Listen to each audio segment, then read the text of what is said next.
গণতন্ত্রকে প্রতিষ্ঠিত করেছিল।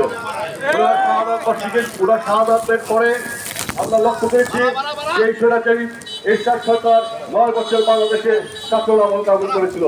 তখন সেই আবারও শহীদ প্রেসিডেন্ট রাষ্ট্রপতি জিয়া রহমানের সহধর্মিনী দেশনেত্রী বেগম খালেদা জিয়া আপসীর নেত্রী এই স্বৈরাচার এরশাদের বিরুদ্ধে দীর্ঘ 9 বছর আন্দোলন সংগ্রাম করে 1990 সালে আবারও বাংলাদেশে গণতন্ত্র কায়েম করেছিল।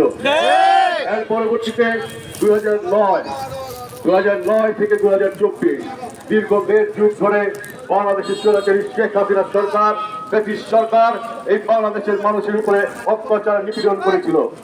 আপনারা নিশ্চয়ই অবগত আছেন, তখন দেশে গণতন্ত্র ছিল না, আইনের শাসন ছিল না, মানুষের বাক স্বাধীনতা ছিল না।